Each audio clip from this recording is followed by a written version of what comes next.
السلام علیکم ورحمۃ اللہ وبرکاتہ، نحمده ونصلی علی رسولہ الکریم، اما بعد فاعوذ باللہ من الشیطان الرجیم، بسم اللہ الرحمن الرحیم، رب اشرح لی صدری ویسر لی امری واحلل عقدۃ من لسانی یفقہوا قولی۔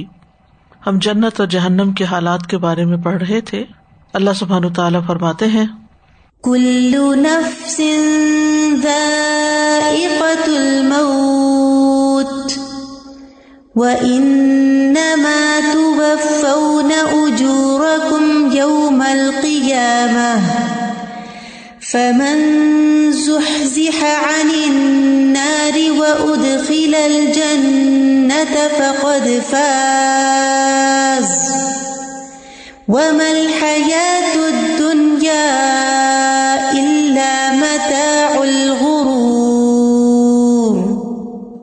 ہر جان موت کو چکھنے والی ہے اور تمہیں تمہارے اجر قیامت کے دن پورے دیے جائیں گے۔ پھر جو شخص آگ سے دور کر دیا گیا اور جنت میں داخل کر دیا گیا تو یقیناً وہ کامیاب ہو گیا، اور دنیا کی زندگی تو دھوکے کے سامان کے سوا کچھ بھی نہیں۔ ہم نے جہنم کی ڈسکرپشن ڈیٹیل کے ساتھ پڑھی کہ وہاں کے کیا حالات ہوں گے۔ اب آج ہم کچھ ان اعمال کے بارے میں پڑھیں گے جو جہنم میں لے جانے والے ہیں۔ سب سے پہلے عقیدے سے متعلق کفر اور نفاق۔ سورۃ النساء میں اللہ تعالیٰ فرماتے ہیں، ان اللہ جامع المنافقین والکافرین فی جہنم جمیعا۔ بے شک اللہ منافقوں اور کافروں سب کو جہنم میں جمع کرنے والا ہے۔ یہاں منافقت سے مراد عقیدے کی منافقت ہے، اعتقاد کی، کہ انسان اندر سے بلیو نہ کرتا ہو، صرف زبان سے اظہار کرتا ہو۔ اور کافر وہ ہوتا ہے جو حق کو پہچان لے اور اس کے بعد اس کو جھٹلا دے، اس کا انکار کر دے۔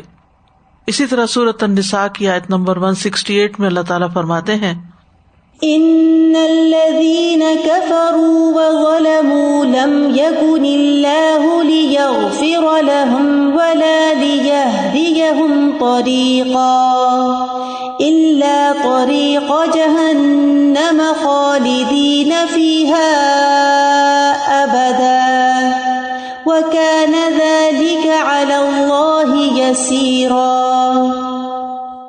بے شک جن لوگوں نے کفر کیا اور ظلم کیا، اور ظلم سے مراد شرک بھی ہے، کبھی ایسا نہیں کہ اللہ انہیں بخشے، اور نہ یہ کہ انہیں کسی راستے کی ہدایت کرے سوائے جہنم کی راہ کے جس میں وہ ہمیشہ رہنے والے ہیں، ہمیشہ ہمیشہ، اور یہ اللہ پر بہت آسان ہے۔ شرک ان گناہوں میں سے ہے جس کے بارے میں آتا ہے کہ اگر کوئی شخص شرک کے ہوتے ہوئے فوت ہو گیا تو اللہ سبحانہ وتعالیٰ اس کو بخشے گا نہیں۔ ان اللہ لا یغفر ان یشرک بہ ویغفر ما دون ذلک لمن یشاء۔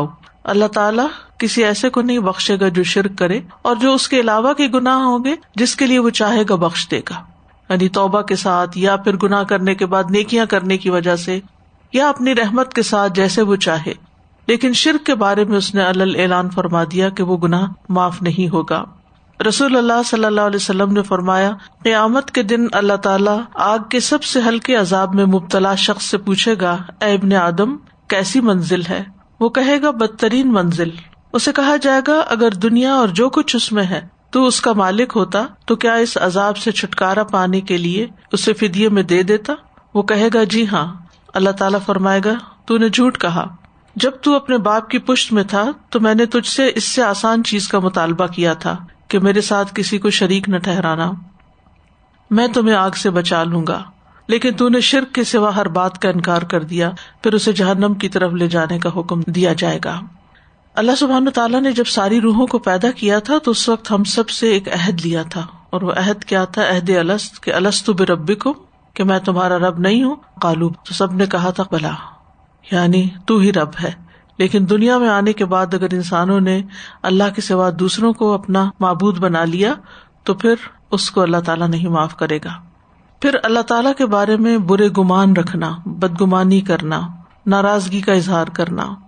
سورۃ الفتح کی آیت نمبر 6 میں اللہ تعالیٰ فرماتے ہیں، وَيُعَذِّبَ الْمُنَافِقِينَ وَالْمُنَافِقَاتِ وَالْمُشْرِكِينَ وَالْمُشْرِكَاتِ الظَّانِّينَ بِاللَّهِ ظَنَّ السوء عليهم دائرة السوء وغضب الله عليهم ولعنهم وأعد لهم جهنم وساءت مصيرا۔ اور تاکہ ان منافق مردوں اور منافق عورتوں اور مشرک مردوں اور مشرک عورتوں کو سزا دے جو اللہ کے بارے میں برے گمان کرنے والے ہیں، انہی پر بری گردش ہے، یعنی جیسا کوئی اللہ کے ساتھ گمان رکھتا پھر اللہ تعالیٰ بھی اس کے ساتھ ویسے ہی معاملہ کرتا ہے۔ اور اللہ ان پر غصے ہوا اور اس نے ان پر لعنت کی اور ان کے لیے جہنم تیار کی اور وہ لوٹنے کی بری جگہ ہے۔ اسی طرح اللہ تعالیٰ کی عبادت سے تکبر کرنا، یعنی عبادت کے عمل کو حقیر سمجھنا اور اس کو نہ کرنا۔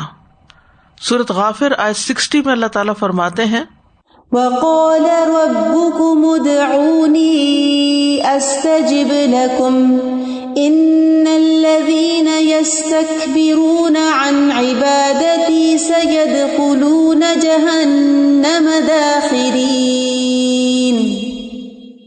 اور تمہارے رب نے فرمایا مجھے پکارو میں تمہاری دعا قبول کروں گا، بے شک وہ لوگ جو میری عبادت سے تکبر کرتے ہیں عنقریب ذلیل و خوار ہو کر جہنم میں داخل ہوں گے۔ پھر اسی طرح اللہ کی آیات اور اس کے رسولوں کا مذاق اڑانا، سورۃ الکہف کی آیت نمبر 106 میں آتا ہے ذَلِكَ جَزَاؤُهُمْ جَهَنَّمُ بِمَا كَفَرُوا وَاتَّخَذُوا آيَاتِي وَرُسُلِي هُزُوًا۔ یہ ان کی جزا جہنم ہے اس وجہ سے کہ انہوں نے کفر کیا اور میری آیات اور میرے رسولوں کو مذاق بنایا۔ مذاق انسان اسی کا بناتا ہے جس کو وہ حقیر سمجھتا ہے، تو یہ بھی ایک تکبر کی علامت ہوتی ہے۔ پھر عبادات سے متعلق کچھ عمل ایسے ہیں کہ جو جہنم میں لے جانے والے ہیں، جیسے ناقص وضو کرنا، کیونکہ وضو پر ہی عبادت کا انحصار ہے، اور اگر وضو میں کمی رہ گئی تو پھر نماز ہی نہیں ہوگی، جب نماز نہیں ہوگی تو پھر پکڑ ہوگی۔ نبی صلی اللہ علیہ وسلم نے فرمایا خشک ایڑیوں کے لیے آگ کا عذاب ہے، یعنی انسان صرف آگے آگے سے ایسے پانی کے آگے رکھ کے دھو لے اور پیچھے سے اس کی ایڑیاں خشک رہیں۔ پھر اسی طرح نماز چھوڑ دینا، سورۃ المدثر میں آتا ہے ما سلككم في سقر قالوا لم نك من المصلين۔ جنت والے جہنم والوں سے پوچھیں گے تمہیں کیا چیز دوزخ میں لے گئی؟ وہ کہیں گے ہم نماز ادا نہیں کیا کرتے تھے۔ نماز نہ پڑھنا بہت بڑا جرم ہے، اور وہ واضح طور پر اپنے قصور کا اعتراف کریں گے کہ اس وجہ سے ہمیں جہنم میں جانا پڑا۔ پھر زکوٰۃ نہ دینا، کیونکہ یہ اسلام کی بنیادی پلرز ہیں، فرائض ہیں، تو فرائض کو ادا نہ کرنے والا پکڑا جاتا ہے۔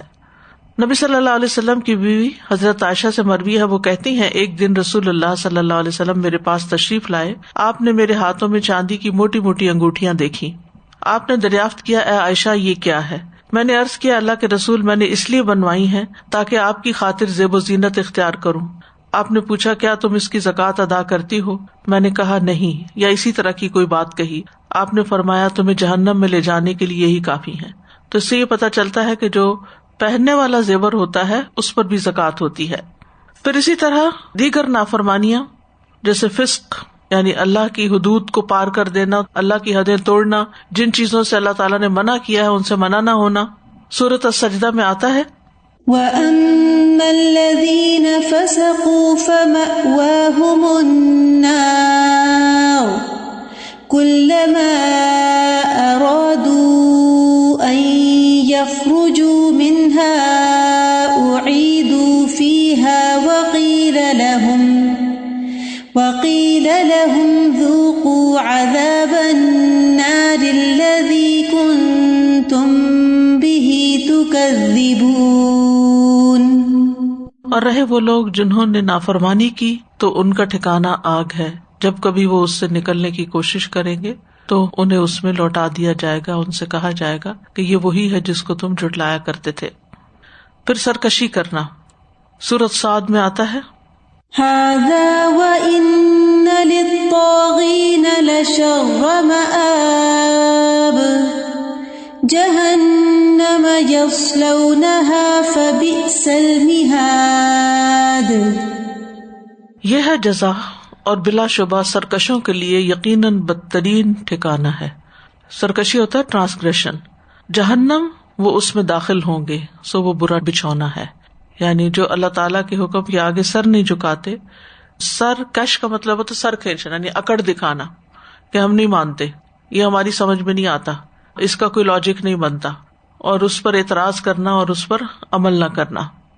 اسی طرح سورۃ الجن میں آتا ہے وَأَنَّا مِنَّا الْمُسْلِمُونَ وَمِنَّا الْقَاسِطُونَ فَمَنْ أَسْلَمَ فَأُولَئِكَ تَحَرَّوْا رَشَدًا وَأَمَّا الْقَاسِطُونَ فَكَانُوا لِجَهَنَّمَ حَطَبًا.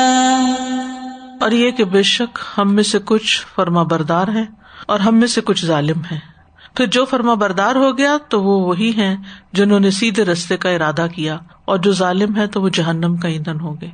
قرآن مجید میں جہنم کے ایندھن کے لیے وقود کا لفظ بھی آتا ہے، حطب کا بھی آتا ہے، حسب کا بھی آتا ہے، اور یہ ڈپینڈ کرتا ہے کہ کس گناہ کے لیے کون سی سزا ہے. وقود جو ہے جو قرآن کا انکار کرنے والے اور قرآن میں شک کرنے والے، شرک کرنے والوں کے لیے حسب کا لفظ آتا ہے، سرکشی کرنے والوں کے لیے حطب کا لفظ آتا ہے، اور یہ ڈفرنٹ قسم کے فیولز ہیں. پھر نبی صلی اللہ علیہ وسلم کی مخالفت کرنا، یعنی آپ کے رستے کو چھوڑنا، آپ کے طریقے کو چھوڑنا. سورۃ النساء میں آتا ہے وَمَن يُشَاقِقِ الرَّسُولَ مِن بَعْدِ مَا تَبَيَّنَ لَهُ الْهُدَى وَيَتَّبِعْ غَيْرَ سَبِيلِ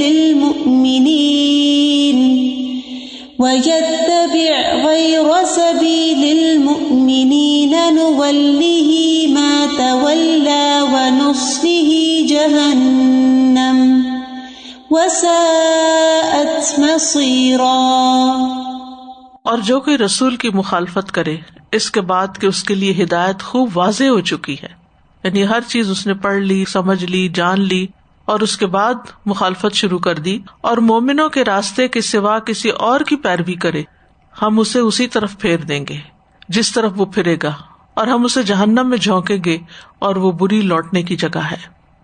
پھر اسی طرح سورۃ التوبہ میں آتا ہے أَلَمْ يَعْلَمُوا أَنَّهُ مَن يُحَادِدِ اللَّهَ وَرَسُولَهُ فَأَنَّ لَهُ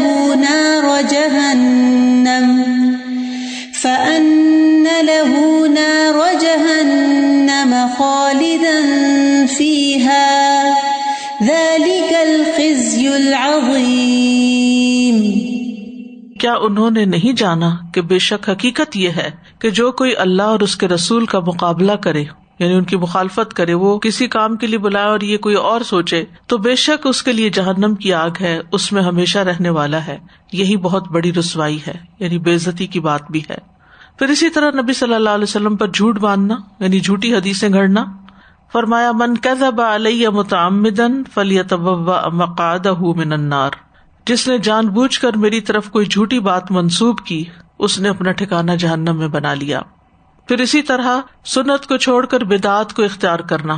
سنن نسائی میں آتا ہے کل بدعت ضلالہ وکل ضلالۃ فی النار. رسول اللہ صلی اللہ علیہ وسلم نے فرمایا ہر بدعت گمراہی ہے اور ہر گمراہی کا ٹھکانہ آگ ہے. پھر اسی طرح شیطان کی پیروی. سورۃ الاسراء میں آتا ہے قال اذهب فمن تبعك منهم فإن جهنم جزاؤكم جزاء موفورا. فرمایا جا، پھر ان میں سے جو تیرے پیچھے چلے گا تو بے شک جہنم تمہاری جزا ہے، پوری جزا. پھر خواہشات کی پیروی، اپنی ڈیزائرز کی، اپنی مرضی، اپنی خواہش، اپنے طریقے پہ جینا، اس بات کو اگنور کر کے کہ اللہ اور اس کے رسول کی مرضی کیا ہے. سورۃ مریم میں آتا ہے فخلف من بعدهم خلف اضاعوا الصلاة واتبعوا الشهوات فسوف يلقون غيا. پھر ان کے بعد ایسے نالائق جانشین ان کی جگہ آئے جنہوں نے نماز کو ضائع کر دیا اور خواہشات کے پیچھے لگ گئے، تو وہ عنقریب گمراہی کو ملیں گے. تو اس سے یہ پتہ چلتا ہے کہ خواہش کے پیچھے لگ کے، مثلاً سونے کی خواہش ہے تو سوتے رہے اور نماز چھوڑ دی، یا گھومتے پھرتے رہے، اپنی مرضی کے کام کرتے رہے، کچھ دیکھنے بیٹھ گئے اور نماز کا وقت نکل گیا یا بہت لیٹ ہو گئی. اسی طرح دیگر خواہشات جو ہیں اگر انسان حلال نہیں حرام طریقے سے پوری کرتا ہے، جیسے زنا ہے، شراب پینا ہے یا اور اس طرح کی چیزیں ہیں، تو یہ چیزیں بھی انسان کو جہنم میں لے جانے والی ہیں. پھر گناہوں کی کثرت سورۃ البقرہ میں آتا ہے بَلَىٰ مَن كَسَبَ سَيِّئَةً وَأَحَاطَتْ بِهِ خَطِيئَتُهُ فَأُولَٰئِكَ أَصْحَابُ النَّارِ هُمْ فِيهَا خَالِدُونَ. کیوں نہیں جس نے بڑی برائی کمائی اور اسے اس کے گناہ نے گھیر لیا، یعنی کبیرہ گناہ کیا اور پھر اس کے اندر ہی رہا، توبہ نہیں کی، تو وہی لوگ آگ والے ہیں، وہ اس میں ہمیشہ رہنے والے ہیں. یہ یاد رکھیے کہ توبہ سے، پلٹ آنے سے، ندامت سے، شرمندگی سے، گناہوں کو چھوڑ دینے سے اور ان کے بدلے نیکیاں کرنے سے اللہ سبحانہ وتعالیٰ معاف فرما دیتے ہیں. لیکن اگر انسان انہی میں گھرا رہے، احاطت بہ خطیئتہ، یعنی اس کی خطا اس کو اپنے گھیرے میں رکھے، اسے نکلے نہیں، انہیں اس کو چھوڑے نہیں، تو اس صورت میں پھر جہنم ہے. پھر قاتل اور مقتول، رسول اللہ صلی اللہ علیہ وسلم نے فرمایا جب دو مسلمان تلوار کھینچ کر ایک دوسرے سے بھڑ جائیں تو قاتل اور مقتول دونوں آگ میں جاتے ہیں. میں نے عرض کیا یا رسول اللہ، ایک تو قاتل تھا لیکن مقتول کو سزا کیوں ملی؟ آپ نے فرمایا وہ بھی اپنے قاتل کے قتل پر آمادہ تھا، یعنی ایک کا وار چل گیا اور دوسرے کا نہیں چلا، لیکن قتل کی نیت کی وجہ سے وہ بھی اس میں چلا جائے گا. پھر خودکشی، صحیح بخاری کی روایت ہے، ابو ہریرہ کہتے ہیں کہ ہم ایک جنگ میں رسول اللہ صلی اللہ علیہ وسلم کے ہمراہ شریک تھے.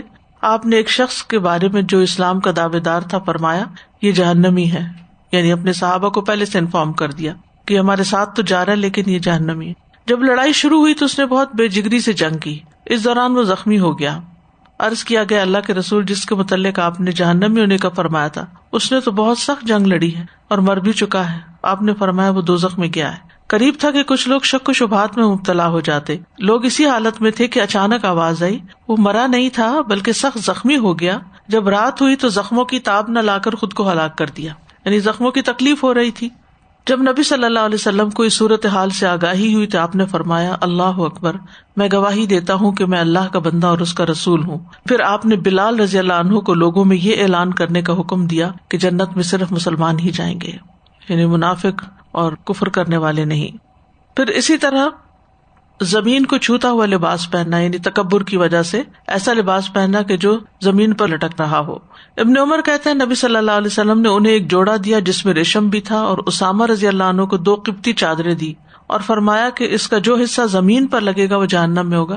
اصل میں متکبرین کا یہ لباس ہوتا ہے کہ جس میں وہ ایک خاص چال بھی پھر چلتے ہیں لباس کی نمائش کے لیے، اور جو لباس ہے اس کو اتنا زیادہ بڑا بنا لیتے ہیں کہ وہ پیچھے پیچھے لٹکتا چلا آتا ہے. تو ایسے لباس سے بھی منع کیا گیا ہے. پھر تصویر بنانے والا، یعنی کارونگ کرنے والا یا پینٹ کرنے والا، رسول اللہ صلی اللہ علیہ وسلم نے فرمایا ہر ایک تصویر بنانے والا بکل صورت صورہا، یعنی تصویر بنانے والا جتنی بھی صورتیں اس نے بنائی آگ میں جائے گا.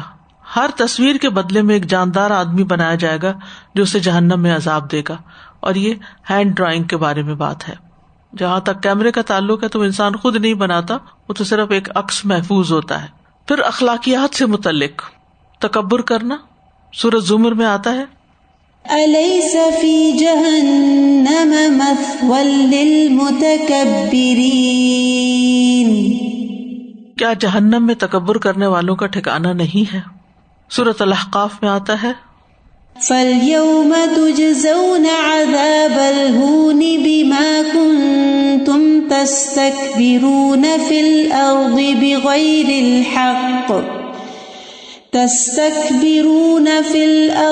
بِغَيْرِ الْحَقِّ وَبِمَا كُنتُمْ تَفْسُقُونَ.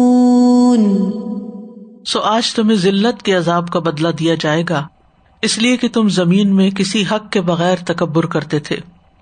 ذرہ برابر تکبر بھی جہنم میں لے جانے کا باعث ہے. نبی صلی اللہ علیہ وسلم نے فرمایا جس کے دل میں رائی کے دانے برابر بھی تکبر ہوگا اللہ اسے چہرے کے بل جہنم میں اوندھا کر کے ڈال دے گا. علم پر فخر کرنا اور علم کو بھی تکبر اس میں شامل ہو جاتا ہے.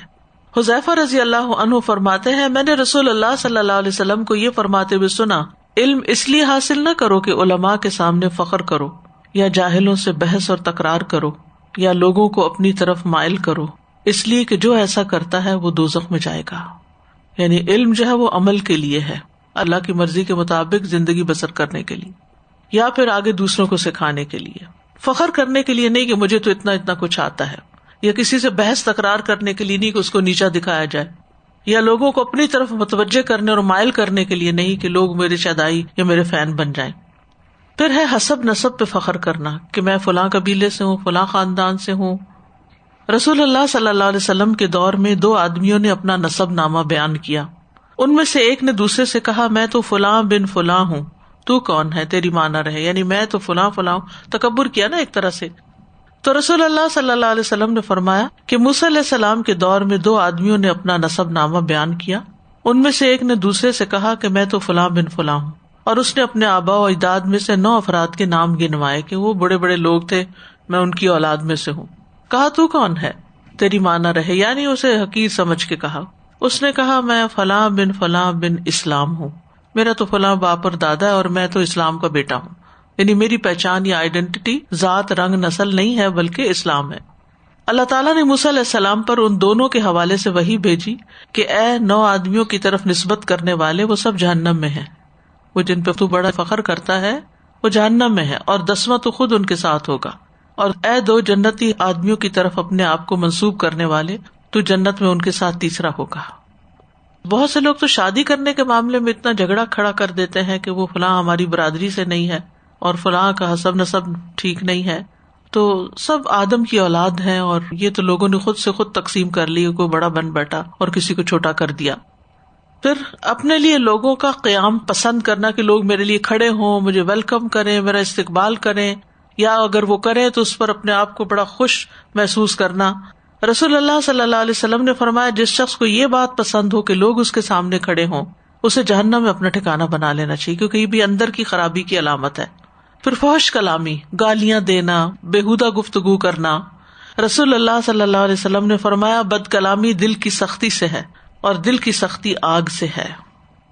یعنی والجفاء فی النار، یعنی جفا جو ہے دل کی سختی یہ آگ میں ہوگی. سخت دل والے لوگ مراد ہیں. گفتگو میں بے احتیاطی کرنا. معاذ بن جبل کہتے ہیں یا رسول اللہ ہم جو کچھ بولتے ہیں کیا اس میں بھی ہماری پکڑ ہوگی؟ آپ نے فرمایا معاذ تمہاری ماں تمہیں روئے، لوگوں کو ان کے چہروں کے بل جہنم میں ان کی زبانوں کی کھیتی کے سوا کیا اور بھی کوئی چیز اوندا گرائے گی. یعنی جو زبانوں کی کھیتی ہوگی کٹے گی، یعنی جو منہ سے لفظ نکلیں گے اور وہ اللہ تعالیٰ کو ناپسند آئیں گے یا لوگوں کو ہرٹ کریں گے، تو وہ الفاظ کافی ہیں انسان کو جہنم میں لے جانے کے لیے. ابو ہریرہ کہتے ہیں کہ رسول اللہ صلی اللہ علیہ وسلم نے فرمایا بندہ ایک بات زبان سے نکالتا ہے اور اس کے متعلق سوچتا نہیں کہ کتنا گناہ ہے، جس کی وجہ سے وہ دوزخ میں اتنی دور پھسل کر گرتا ہے جتنی مشرق و مغرب کی دوری. اس کا یہ مطلب نہیں کہ اگر اچانک کوئی منہ سے ایسی بات نکل گئی ہے جس پہ اتنا غور نہیں کیا تھا، اس کا مطلب یہ ہے کہ انسان غلط بات کرتا ہے اور اس کو غلط ہی نہیں سمجھتا. یعنی بے دھیانی کا مطلب یہاں کیا ہے کہ وہ اس کے بارے میں غور ہی نہیں کرتا کہ وہ کیا کلمہ بول رہا ہے. بعض اوقات ہم اللہ سبحانہ تعالیٰ کے بارے میں بات کرتے ہوئے، اس کی کسی صفت کے بارے میں بات کرتے ہوئے، یا اللہ سبحانہ تعالیٰ کی طرف سے اپنے پاس سے باتیں کرنے لگ جاتے ہیں، یا اسی طرح نبی صلی اللہ علیہ وسلم پر کوئی بات باندھ دیتے ہیں یا کوئی مذاق اڑا دیتے ہیں کسی حدیث کا یا کچھ. تو ان سب چیزوں سے پرہیز کرنا چاہیے. یعنی ہم بڑے لائٹ وے میں بات کر رہے ہوتے ہیں یا اس کو کچھ بڑا سمجھتے نہیں کہ یہ کوئی بڑی بات ہے، حالانکہ وہ بہت بڑی بات ہوتی ہے. بات ہے نا تحسبونہ ہینا وہو عند اللہ عظیم، تم اس کو معمولی سمجھتے حالانکہ اللہ کے نزدیک وہ بہت بڑی بات ہے. کہ کسی کے بارے میں کوئی اسکینڈل مشہور ہے تو بغیر سوچے سمجھے، بغیر اس کی تحقیق کیے اس کو آگے بیان کر دینا. مومن پہ بہتان لگانا، اس کو ایکیوز کرنا. یحییٰ بن راشد کہتے ہیں کہ ہم عبداللہ بن عمر کے انتظار میں بیٹھے تھے حتیٰ کہ وہ تشریف لے آئے اور بیٹھے. پھر کہا میں نے رسول اللہ صلی اللہ علیہ وسلم سے سنا ہے آپ فرماتے تھے جس شخص کی سفارش اللہ کی کسی حد کی تنفیذ میں آڑے آئی، یعنی کسی پہ حد جاری ہوئی تھی اور کسی نے سفارش کی کہ نہیں کرو، تحقیق اس نے اللہ کی مخالفت کی. اور جس نے جانتے بوجھتے ہوئے باطل کی حمایت میں جھگڑا کیا تو وہ اللہ کی ناراضگی میں رہے گا حتیٰ کہ اس سے باز آ جائے. اور جس نے کسی مومن کے بارے میں کوئی ایسی بات کہی جو اس میں تھی نہیں، کوئی ایسا الزام اس پہ لگا دیا، کوئی ایسا عیب اس سے منسوب کر دیا جو اس میں ہے نہیں، تو اللہ اسے جہنمیوں کی پیپ میں ڈالے گا، طینۃ الخبال میں، حتیٰ کہ اپنی بات سے باز آ جائے. تو اس لیے لوگوں کے بارے میں اوپینین دیتے ہوئے، ججمنٹ پاس کرتے ہوئے انسان کو بہت محتاط رہنے کی ضرورت ہے. پھر ناشکرا پن اور خیر سے روکنا، حد سے بڑھنا. سورۃ قاف میں اللہ تعالیٰ فرماتے ہیں القیا فی جہنم کل کفار عنید مناع للخیر معتد مریب الذی جعل مع اللہ الہا آخر فألقیاہ فی العذاب الشدید. جہنم میں پھینک دو تم دونوں ہر زبردست ناشکرے کو جو بہت اناد یعنی دشمنی رکھتا ہے، یعنی حق والوں سے، حق سے، جو خیر کو بہت روکنے والا، حد سے گزرنے والا، شک کرنے والا یعنی اللہ پر، دین پر، قرآن پر، جس نے اللہ کے ساتھ دوسرا معبود بنا لیا، سو دونوں اسے بہت سخت عذاب میں ڈال دو. اس میں شرک بھی آتا ہے، ناشکرا پن بھی آتا ہے، خیر سے روکنا بھی، حد سے بڑھنا معاملات میں. پھر اسی طرح دھوکہ دینے والا. رسول اللہ صلی اللہ علیہ وسلم نے فرمایا مکر اور دھوکہ آگ میں لے جائیں گے، یعنی دوسروں کو چیٹ کرنا. سخت مزاجی. آپ صلی اللہ علیہ وسلم نے فرمایا کیا میں تمہیں اہل جہنم کی خبر نہ دوں؟ وہ سخت مزاج، بدخو اور تکبر کرنے والا ہے. یعنی جہنم میں جانے والے جو ہیں وہ کیسے ہیں؟ بدخو، تکبر کرنے والا اور سخت مزاج، یعنی نہ کسی کی بات سننے والا، نہ کسی کی ماننے والا، اور خیر خائی کی بجائے بدخوئی کرنے والا، یعنی پیٹ پیچھے بھی برائی کرنے والا اور برا چاہنے والا بھی. ایک ہوتا نا خیر خواہ اور ایک ہوتا بد خواہ اور بدخو، جو کسی کا برا چاہے اور اس کے بارے میں بری بری باتیں کرے. غیبت کے لیے بھی پنجابی میں بدخوئی کا لفظ آتا ہے. جابر انسان. ابو ہریرہ کہتے ہیں رسول اللہ صلی اللہ علیہ وسلم نے فرمایا ایک مرتبہ جنت اور جہنم میں باہمی مباحثہ ہوا. جنت کہنے لگی کہ مجھ میں صرف فقراء اور کم حیثیت لوگ داخل ہوں گے. جہنم کہنے لگی مجھ میں صرف جابر اور متکبر لوگ داخل ہوں گے. اللہ نے جہنم سے فرمایا کہ تو میرا عذاب ہے، میں جسے چاہوں گا تیرے ذریعے اسے سزا دوں گا. اور جنت سے فرمایا تو میری رحمت ہے، میں جس پر چاہوں گا تیرے ذریعے رحم کروں گا. پھر اسی طرح لوگوں کو سخت سزائیں دینا. خالد بن ولید کہتے ہیں میں نے رسول اللہ صلی اللہ علیہ وسلم کو فرماتے ہوئے سنا قیامت کے روز اللہ کے ہاں اس آدمی کو شدید ترین عذاب دیا جائے گا جو دنیا میں لوگوں کو سخت سزائیں دیتا تھا. اب اس میں ہمارا دھیان عام طور پہ چلا جاتا ہے بڑے بڑے بادشاہوں کی طرف یا پولیس کی طرف یا کوئی ایسے لوگوں کی طرف کہ جو عام طور پر مجرموں کے ساتھ ڈیل کرتے ہیں.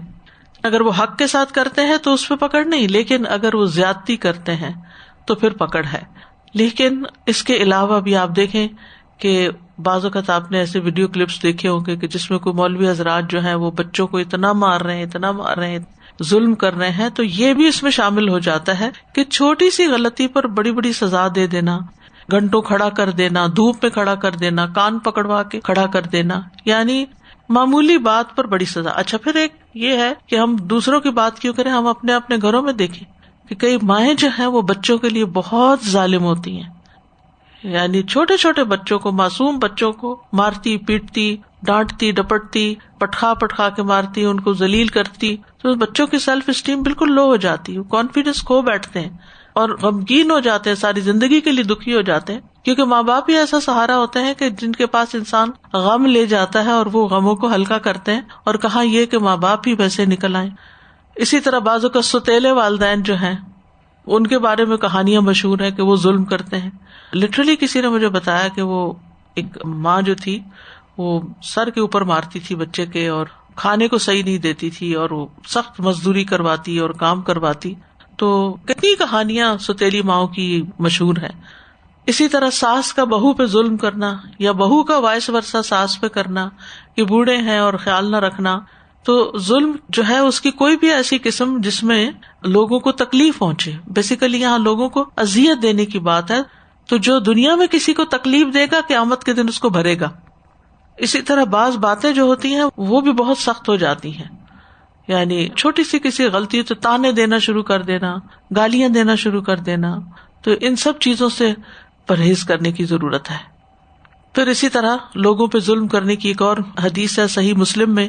رسول اللہ صلی اللہ علیہ وسلم نے فرمایا دوزخ والوں کی 2 قسمیں ہیں کہ جنہیں میں نے نہیں دیکھا. ایک قسم تو ان لوگوں کی ہے جن کے پاس بیلوں کے دموں کی طرح کوڑے ہیں جن سے وہ لوگوں کو مارتے ہیں. اور دوسری عورتوں کے بارے میں جو آگے آئے گا. پھر جانوروں پہ ظلم کرنا، یعنی انسانوں کے علاوہ جانوروں پہ. رسول اللہ صلی اللہ علیہ وسلم نے فرمایا میرے سامنے جہنم پیش کی گئی تو میں نے اس میں بنی اسرائیل کی ایک عورت دیکھی جسے اپنی بلی کے بارے میں عذاب دیا جا رہا تھا. اس نے اسے باندھ دیا تھا، نہ اسے کچھ کھلایا پلایا، نہ ہی اسے چھوڑا کہ وہ زمین کے چھوٹے موٹے جاندار اور پرندے وغیرہ کھا لیتی، یعنی خود اپنے لیے ہنٹ کر لیتی. تو اس میں بھی بہت پکڑ ہے. یعنی بنی اسرائیل کے لوگ اپنے وقت کے مسلمان تھے، تو یہ وہ سزائیں ہیں کہ جو مسلمانوں کو بھی ہو سکتی ہیں. پھر جاہلیت کی پکارنا. نبی صلی اللہ علیہ وسلم نے فرمایا جس نے جاہلیت کا نعرہ لگایا وہ جہنم کے ایندھنوں میں سے ایک ایندھن ہے. جاہلیت کا پکار کیا تھی؟ جیسے ایک موقع پر انصار اور مہاجرین میں کچھ کشمکش ہو گئی تو انصار نے پکارا یا لل انصار اور دوسروں نے یا لل مہاجرین. تو نبی صلی اللہ علیہ وسلم نے فرمایا دعوہا، ان باتوں کو چھوڑو، یہ جاہلیت کی پکار ہے یا جاہلیت کی گندی چیزوں میں سے ہے. قومیت کے نام پہ لوگوں کو بھڑکا دینا، ذات پات کے نام پہ بھڑکا دینا، یا اسی طرح جاہلیت کے دور میں جس قسم کی باتیں ہوتی تھی وہ اختیار کرنا. کسی کو یہ کہنا کہ اللہ تمہیں کبھی معاف نہیں کرے گا، یہ جملہ نہیں کہنا چاہیے کسی کو بھی. بعض اوقات لوگوں میں اختلاف ہوتا ہے، لڑائی ہوتی ہے، تو انسان یہ سمجھتا ہے کہ میرا حق مارا گیا ہے اور میں حق پہ ہوں اور میں جس کے بارے میں جو چاہوں کہہ دوں. رسول اللہ صلی اللہ علیہ وسلم نے فرمایا بنی اسرائیل میں 2 آدمی آپس میں بھائی بھائی بنے ہوئے تھے. ایک گناہوں میں ملوث تھا جبکہ دوسرا عبادت میں کوشاں رہتا. عبادت میں راغب جب بھی دوسرے کو گناہ میں دیکھتا تو اسے کہتا کہ باز آ جا. آخر ایک دن اس نے دوسرے کو گناہ میں پایا تو کہا باز آ جا. اس نے کہا مجھے رہنے دو، میرا معاملہ میرے رب کے ساتھ ہے، کیا تو مجھ پہ نگران بنا کے بھیجا گیا؟ تو اس نے کہا اللہ کی قسم اللہ تجھے کبھی معاف نہیں کرے گا، یا یہ کہا کہ تجھے جنت میں داخل نہیں کرے گا. استغفر اللہ. وہ دونوں فوت ہوئے، رب العالمین کے سامنے جمع ہوئے. اللہ نے عبادت میں کوشش کرنے والے سے فرمایا کیا تو میرے متعلق جاننے والا تھا، یا جو میرے ہاتھ میں اس پر تجھے قدرت حاصل تھی؟ اور پھر گناہگار سے فرمایا جا میری رحمت سے جنت میں داخل ہو جا، اور دوسرے کے متعلق کہا جا تو جہنم میں جا. یعنی یہ دنیا میں عبادت کر رہا تھا لیکن زبان کی بے احتیاطی کی وجہ سے اس کے لیے جہنم ہو گئی، اور وہ جو برے کام کر رہا تھا وہ اللہ کی رحمت کی وجہ سے معاف کر دیا گیا. تو لوگوں کے بارے میں ججمنٹل ہونا جو ہے یہ بھی ایک بہت بڑی غلطی.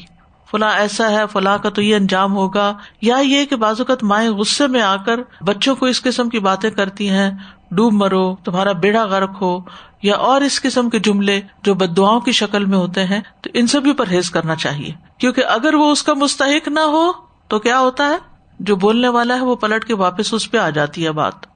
یا یہ کہنا کہ تمہاری زندگی میں تو کبھی کوئی خیر ہو ہی نہیں سکتی، تم کبھی کما نہیں سکو گے، تمہارے اندر تو کوئی برکت نہیں ہوگی، تمہارا یہ نہیں ہونے والا، تمہارا وہ نہیں ہونے والا. ایسی کبھی کوئی بات نہ کرے، اس لیے کہ اللہ کو پتا ہے کہ کس کے ساتھ کیا ہونے والا ہے. یعنی جو چیزیں اللہ تعالیٰ کے اختیار میں ہیں ان کو بندوں کو اپنے اختیار میں نہیں لینا چاہیے، بندوں کو ان کے بارے میں فیصلہ نہیں کرنا چاہیے.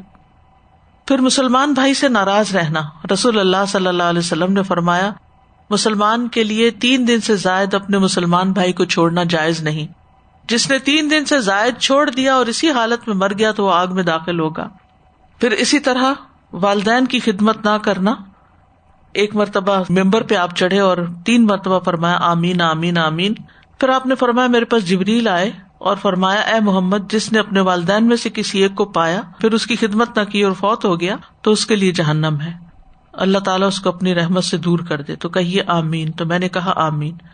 انہوں نے فرمایا محمد جس نے ماہ رمضان پایا پھر وہ مر گیا اور اس کی بخشش نہ ہوئی تو وہ جہنم میں داخل کر دیا گیا، سو اللہ اسے دور کرے، یعنی اپنی رحمت سے دور کرے.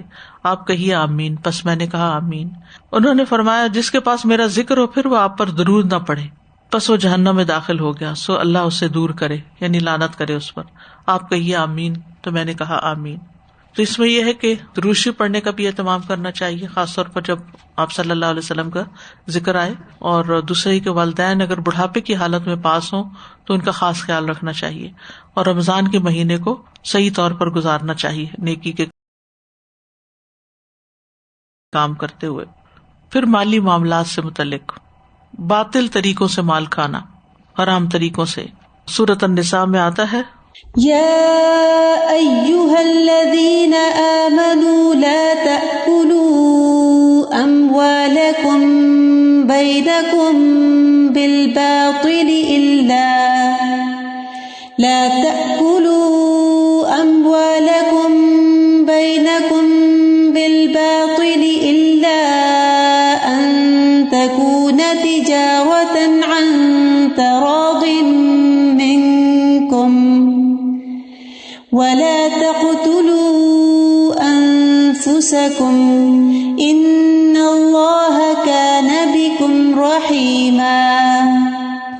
ومن يفعل ذلك عدوانا وظلما فسوف نصليه نارا وكان ذلك على الله يسيرا۔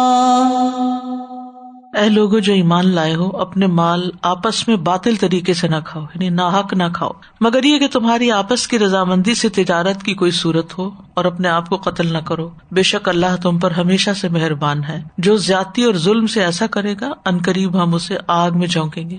خطاب کس سے ہے؟ یا الذین آمنوا سے، اور یہ اللہ پر ہمیشہ سے بہت آسان ہے۔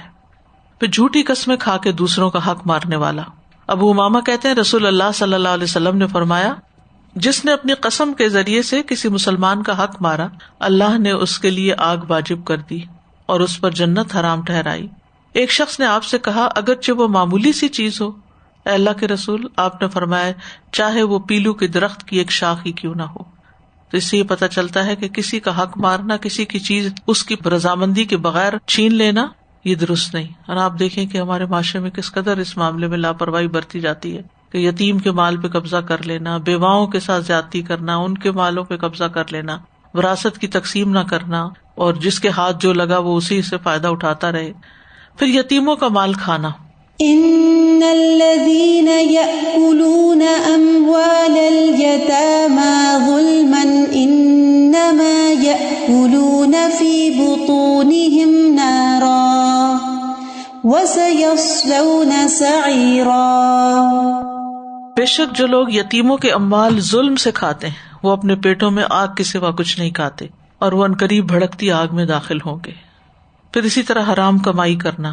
فرمایا جس نے گناہ اور حرام کا مال کمایا پھر اس سے رشتے دار کو دیا یا صدقہ کیا یا اسے اللہ کے راستے میں خرچ کیا، یہ سارے نیکی کی جگہ ہیں خرچ کرنے کی، تو اس کے سب مال کو جمع کیا جائے گا، پھر اسے اس کے ساتھ جہنم میں پھینکا جائے گا۔ پھر ہے سود کھانا، پھر مال جمع کر کے رکھنا۔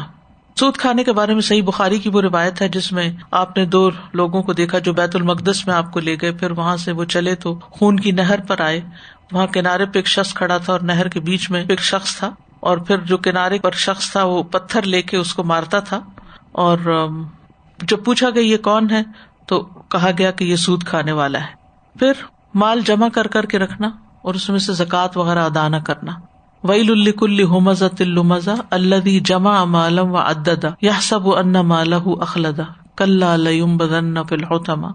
بڑی ہلاکت ہے ہر بہت تانا دینے والے، بہت عیب لگانے والے کے لیے، وہ جس نے مال جمع کیا اور اسے گن گن کر رکھا، یعنی کسی حقدار کو اس کا حق نہیں دیا، وہ گمان کرتا ہے کہ بے شک اس کا مال ہمیشہ اسے زندہ رکھے گا، ہرگز نہیں، یقیناً وہ ضرور حطمہ میں پھینکا جائے گا۔ تو اس سے کیا پتہ چلتا ہے کہ جو مال کا خزانہ بنا کے رکھتے ہیں، جیسے ایک اور جگہ پر بھی آتا ہے کہ جس مال میں سے زکوٰۃ ادا نہیں کی جاتی، کنز جس کو کہتے ہیں، تو بشر الکانزین کی بات ہے کہ انسان مال کی زکوٰۃ ادا نہ کرے، حقداروں کو حق نہ دے، جو اس کے آس پاس ضرورت مند ہوں ان کا خیال نہ رکھے، تو ایسی صورت میں مال جمع کرنا جو ہے وہ وبال کا باعث ہے۔ جہاں تک اس بات کا تعلق ہے کہ انسان کے پاس مال ہو جس سے وہ اپنی ضرورت کی چیزیں خرید سکے، یا جیسے گھر خریدنا ہے، گاڑی خریدنی ہے، یا اور اسی طرح کی چیزیں، تو اس صورت میں ظاہر ہے اس کو ایک سرٹن اماؤنٹ جمع کرنی پڑے گی، پھر ہی وہ کچھ کر سکتا ہے، تو یہ جمع کرنا اس میں نہیں آتا۔ اصل بات یہ ہے کہ جو کنز ہے وہ نقصان دہ ہے۔ پھر بلا وجہ لوگوں سے مانگنا۔ حضرت علی کہتے ہیں رسول اللہ صلی اللہ علیہ وسلم نے فرمایا جس نے مالدار ہونے کے لیے لوگوں سے سوال کیا، چاہے وہ بیگرز ہوں یا ویسے ہی، اس نے جہنم کے گرم پتھر جمع کیے۔ لوگوں نے عرض کیا مالداری کیا ہے؟ فرمایا ایک شب کا کھانا، یعنی اگر رات کا کھانا کسی کے گھر میں موجود ہے تو پھر اس کے لیے جائز نہیں کہ وہ لوگوں سے مانگتا پھرے۔ پھر گم شدہ مال چرانا، یعنی کسی کا مال چرا لینا۔ رسول اللہ صلی اللہ علیہ وسلم نے فرمایا ضالۃ المسلم حرق النار، مومن کا گم شدہ جانور جہنم کی آگ کا شعلہ۔ اسی طرح خیانت کرنا۔ عمر بن خطاب کہتے ہیں کہ غزوہ خیبر میں چند صحابہ نبی صلی اللہ علیہ وسلم کی خدمت میں حاضر ہو کر عرض کرنے لگے کہ فلاں آدمی شہید ہے، یہاں تک کہ ایک آدمی پر گزر ہوا تو اس کے متعلق بھی کہنے لگے یہ بھی شہید ہے۔ آپ نے فرمایا ہرگز نہیں، میں نے چادر یا عبا کی چوری کی وجہ سے اس کو جہنم میں دیکھا ہے، یعنی مال غنیمت میں چوری، اللہ کے مال میں سے خیانت، اس وجہ سے اس کے لیے جنت حرام ہو گئی. اللہ رحم کرے. ایک چادر کی وجہ سے اگر ہے تو جو اتنی بڑی بڑی کرپشنز ہوتی ہیں اور سرکاری خزانے سے مال چرایا جاتا ہے تو اس کا کیا ہوگا. اللہ تعالیٰ سب کو توبہ کی توفیق دے. پھر دنیا داری سے متعلق فَأَمَّا مَن طَغَى وَآثَرَ الْحَيَاةَ الدُّنْيَا فَإِنَّ الْجَحِيمَ هِيَ الْمَأْوَىٰ. جو شخص حد سے بڑھ گیا اور اس نے دنیا کی زندگی کو ترجیح دی, بے شک جہنم ہی اس کا ٹھکانہ ہے. چاندی کے برتنوں میں کھانا پینا. رسول اللہ صلی اللہ علیہ وسلم نے فرمایا, جو شخص چاندی کے برتن میں پیتا ہے وہ اپنے پیٹ میں جہنم کی آگ گھٹ گھٹ کر کے ڈال رہا ہے. پھر ذمہ داریوں کو پورا نہ کرنا. رسول اللہ صلی اللہ علیہ وسلم نے فرمایا, جو شخص کسی رعایا کا نگہبان بنے پھر اسے دھوکہ دے تو وہ آگ میں ہے. پھر اسی طرح غلط فیصلے کرنا, لا علمی میں فیصلے کرنا, جیسے ججز وغیرہ ہوتے ہیں. پھر عورتوں سے متعلق کچھ احادیث ہیں. رسول اللہ صلی اللہ علیہ وسلم نے فرمایا, بے شک فساق جہنمی ہے. کہا گیا, اللہ کے رسول فساق کون ہے؟ فرمایا, عورتیں ہیں. ایک آدمی نے کہا, اللہ کے رسول کیا وہ ہماری مائیں اور بہنیں نہیں اور بیویاں نہیں؟ آپ نے فرمایا, کیوں نہیں, لیکن جب ان کو نعمتیں ملتی ہیں تو شکر ادا نہیں کرتی, اور جب ان کو آزمایا جاتا ہے تو صبر نہیں کرتی. یعنی ان دو چیزوں کی کمی کی وجہ سے. تو جو بھی نعمت ہو اس کو اکنالج کریں, اس کو اپریشیٹ کریں, اس پہ شکر ادا کریں جو دینے والا, کیونکہ شکر ادا کرنے میں چیز کو بھی اپریشیٹ کرتے ہیں اور جو دے رہا ہے اس کو بھی اپریشیٹ کرتے ہیں. ایک اور جگہ پر آپ نے فرمایا, اے عورتوں کی جماعت صدقہ کرو کیونکہ میں نے جہنم میں زیادہ تمہیں کو دیکھا ہے. انہوں نے کہا, یا رسول اللہ ایسا کیوں؟ فرمایا, تم لان تان بہت کرتی ہو اور شوہر کی ناشکری کرتی ہو. پھر زبان سے اذیت دینا. ابو ہریرہ کہتے ہیں, ایک آدمی نے بارگاہ نبوت میں عرض کیا, یا رسول اللہ صلی اللہ علیہ وسلم, بے شک فلاں عورت کثرت سے نماز, روزہ اور صدقہ کرنے میں مشہور ہے. یعنی بہت نمازیں بھی پڑھتی ہے, روزے بھی بہت رکھتی ہے, صدقہ بھی کرتی. اگر ہم کسی ایسے بندے کو دیکھتے ہیں کہ واہ کیا شان ہے, کتنا عبادت گزار انسان ہے, لیکن اپنی زبان سے پڑوسیوں کو ستاتی ہے, فرمایا وہ جہنمی ہے. یعنی یہ زبان کی تیزی جو ہے اور اس سے دوسروں کو تکلیف دینا جو ہے, یہ بڑی بڑی نیکیوں کو کہا جاتا ہے. تو انسان کے لیے خاموش ہو جانا زیادہ بہتر ہے کسی ایسے موقع پر جہاں اس کو بولنے کی بہت طلب ہو رہی ہو, بنسبت اس کے کہ وہ کسی کو ستائے. پھر بچوں کو جان بوجھ کے دودھ نہ پلانے والی عورتوں کے پستانوں کو سانپوں کا نوچنا. رسول اللہ صلی اللہ علیہ وسلم نے فرمایا, میرے پاس 2 آدمی آئے, انہوں نے میرا بازو پکڑا اور دشوار گزار پہاڑ پہ لے گئے. ہم ایسی عورتوں کے پاس سے گزرے کہ سانپ ان کے پستانوں کو نوچ رہے تھے, سانپ کاٹ رہے تھے ان کو, یعنی ان کی بریسٹ کو. میں نے پوچھا, یہ عورتیں کون ہیں؟ انہوں نے کہا, یہ اپنے بچوں کو دودھ نہ پلانے والی عورتیں. یعنی بعض عورتیں یہ کہ ہمارا فکر خراب ہو جائے گا, وہ بچوں کو دودھ سے محروم کرتی ہیں. تو یہ بچوں کا حق ہے, تو حق سے محروم کرنا جو ہے ظلم ہے, اور اس کی وجہ سے بچے ساری زندگی کمزوری میں گزارتے ہیں اور بیماریوں میں بعض اوقات پڑ جاتے ہیں کیونکہ امیونٹی بھی ان کی اسٹرانگ نہیں ہوتی. تو یہ ماں کی طرف سے ظلم ہے, اس لیے اس پر پکڑ ہے. ہاں اگر ماں بیمار ہے یا بچہ دودھ ہی نہیں پیتا یا کسی وجہ سے خشک ہو گیا ہے تو وہ تو ظاہر اس میں نہیں آتا. پھر اسی طرح شرم و حیا سے عاری ہونا. رسول اللہ صلی اللہ علیہ وسلم نے فرمایا, دوزخ والوں کی 2 قسمیں جو میں نے نہیں دیکھی. ایک تو جن کے پاس بیلوں کی دموں کی طرح کوڑے ہیں جس سے وہ لوگوں کو مارتے ہیں. دوسری قسم ان عورتوں کی ہے جو لباس پہننے کے باوجود ننگی رہتی, یعنی ٹائٹ لباس ہے, سارا اگلا پچھلا فگر جو ہے انسان کا نظر آ رہا ہے, یا اسکارف لینا اور اتنا چھوٹا کہ جس سے نہ کندھے ڈھانکے جائیں اور نہ انسان کی جو ہے بریسٹ ڈھانکی جائے, کیونکہ قرآن مجید میں واضح طور پر آتا ہے یدنین علیہن من جلابیبہن, جلباب کا لفظ بھی آتا ہے, اور دوسری طرف ولیضربن بخمرہن علی جیوبہن, انہیں چاہیے کہ اپنے خمار جو ہے وہ اپنی گریبانوں پہ ڈالیں, یعنی اپنی بریسٹ وغیرہ پہ ڈالیں اور اپنی زینت کی جگہ کو چھپائیں. اور اسی طرح یہ کہ جو نیچے کا لباس ہے اس کو بھی دیکھنا چاہیے کہ وہ اتنا ٹائٹ تو نہیں, یا بازو اتنے ٹائٹ تو نہیں کہ پورا فگر نظر آ رہا ہو, کیونکہ باہر نکلتے ہوئے چادر لینے کا یا اوپر کا ڈریس کا مطلب ہی یہی ہے کہ انسان اپنے آپ کو باحیا رکھے. فرمایا, وہ عورتیں جنت میں داخل نہ ہوں گی اور نہ جنت کی خوشبو پا سکیں گی, جبکہ جنت کی خوشبو اتنی مسافت سے محسوس کی جا سکتی ہے, یعنی دور دور تک آ رہی ہوگی, لیکن ان عورتوں تک نہیں پہنچے گی. پھر جہنم سے بچانے والے کچھ اعمال ہیں جن میں سب سے پہلے توحید خالص, لا الہ الا اللہ کا سچے دل سے اقرار کرنا. پھر شہادتین کا اقرار.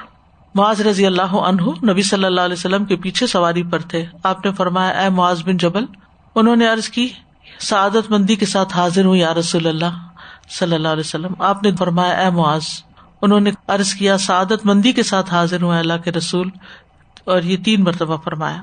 اس کے بعد آپ نے فرمایا جو شخص سچے دل سے اس بات کی گواہی دے کہ اللہ کے سوا کوئی معبود نہیں اور بے شک محمد صلی اللہ علیہ وسلم اللہ کے رسول ہیں، تو اللہ اس کو دوزخ کی آگ پہ حرام کر دیتا ہے۔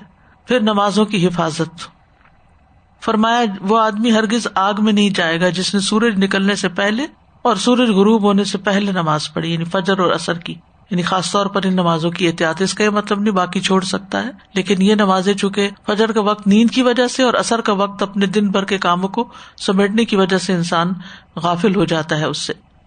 پھر اسی طرح 40 دن تکبیر اولیٰ میں شمولیت۔ انس بن مالک کہتے ہیں رسول اللہ صلی اللہ علیہ وسلم نے فرمایا جس نے 40 دن جماعت کے ساتھ نمازیں پڑھی، یعنی مردوں کے لیے ہے، اور امام کے ساتھ تکبیر تحریمہ پاتا رہا تو اس کے لیے 2 آزادیاں لکھ دی جاتی ہیں، ایک جہنم سے آزادی اور دوسری نفاق سے آزادی، یعنی جلدی مسجد میں جائے اور اللہ اکبر اس کی مسجد کے اندر ہی ہو۔ پھر ظہر سے پہلے اور ظہر کے بعد 4 رکعتیں پڑھنا۔ ہم عام طور پر پہلی 4 تو پڑھتے ہیں، بعد کی صرف 2 پڑھ دیتے ہیں، نفل نہیں پڑھتے۔ ام حبیبہ زوجہ نبی صلی اللہ علیہ وسلم نے کہا رسول اللہ صلی اللہ علیہ وسلم نے فرمایا جو شخص ظہر سے پہلے 4 رکعت یعنی سنن راتبہ اور اس کے بعد کی 4 رکعت کی پابندی کرے گا وہ آگ پر حرام کر دیا جائے گا۔ پھر نرم مزاج اور آسان ہونا، ایزی گوئنگ۔ ابن مسعود سے مروی ہے رسول اللہ صلی اللہ علیہ وسلم نے فرمایا کیا میں تم لوگوں کو ایسے شخص کے بارے میں نہ بتاؤں جس پر دوزخ کی آگ حرام اور وہ آگ پر حرام ہے؟ ہر وہ شخص جو قریب رہنے والا ہے، نرم ہے اور آسان ہے، یعنی اس سے بات کرنا مشکل نہیں اور نرمی سے معاملہ کرتا ہے اور قریب رہتا ہے، مطلب یہ ہے کہ لوگوں کے ساتھ گھل مل جاتا ہے، مطلب یہ ہے کہ لیے دیے نہیں رہتا، اپنے آپ میں نہیں رہتا، لوگوں کے ساتھ سلام دعا میل ملاقات کرتا ہے، لوگ آسانی سے اس کو اپنا مسئلہ بیان کر سکتے ہیں۔ پھر اللہ کے راستے میں قدم غبار آلود ہونا۔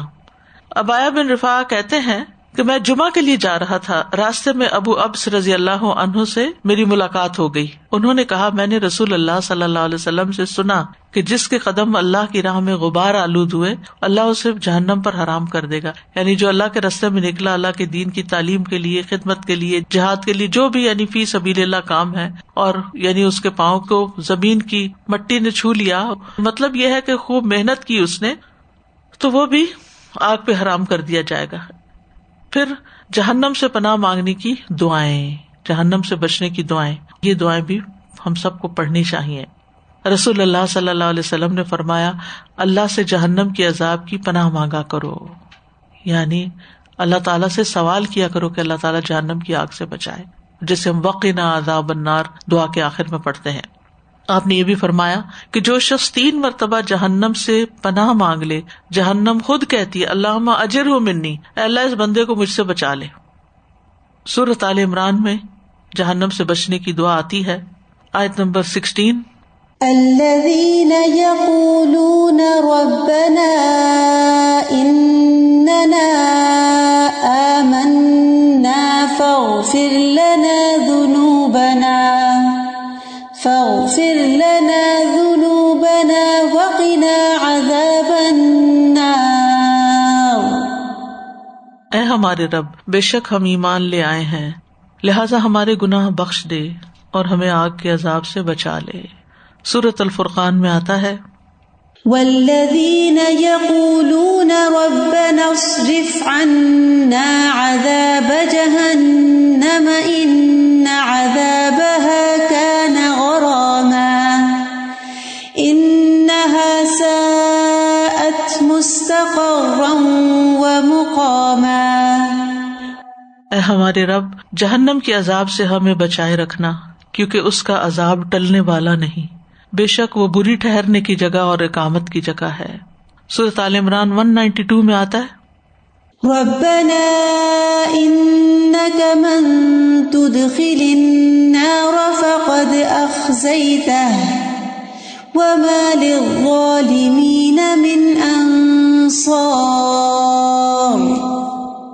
اے ہمارے رب، بے شک تو جسے آگ میں ڈالے سو یقیناً تو نے اسے رسوا کر دیا اور ظالموں کے لیے کوئی مددگار نہیں۔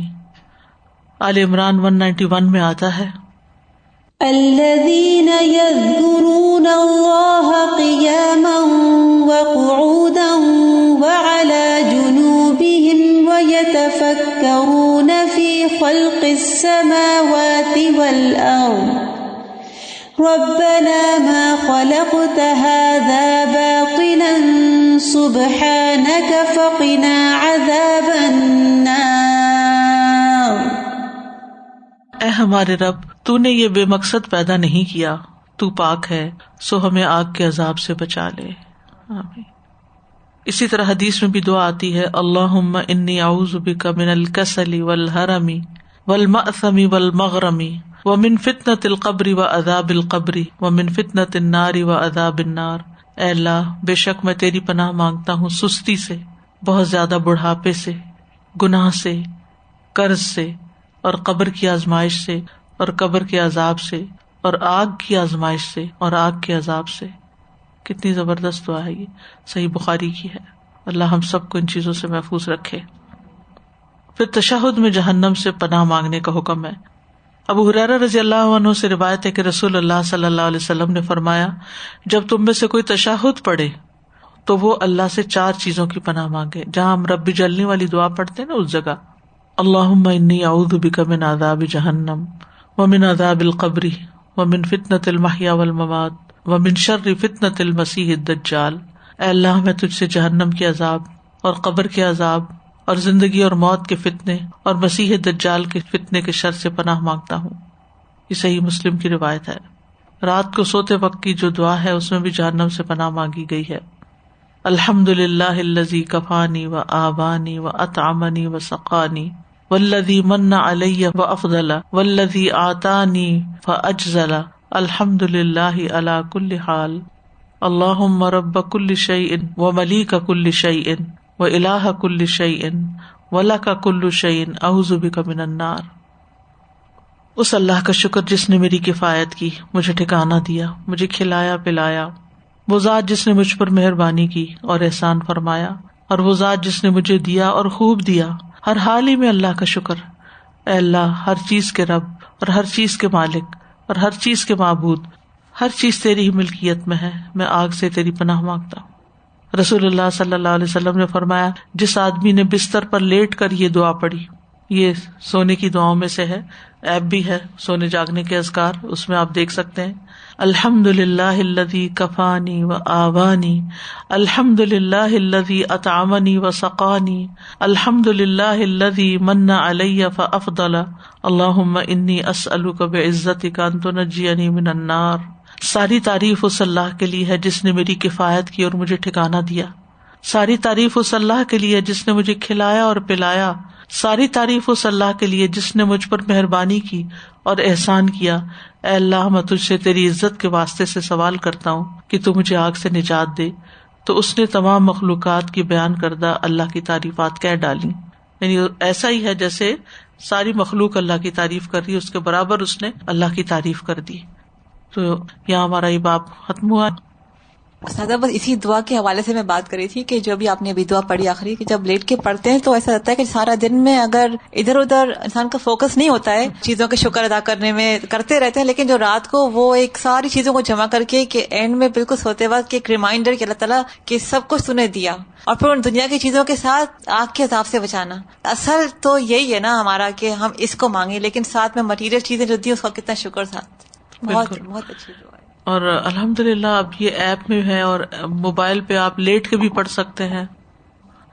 وآخر دعوانا ان الحمدللہ رب العالمین، سبحانک اللہم وبحمدک، اشہد ان لا الہ الا انت، استغفرک واتوب الیک۔ السلام علیکم ورحمۃ اللہ وبرکاتہ۔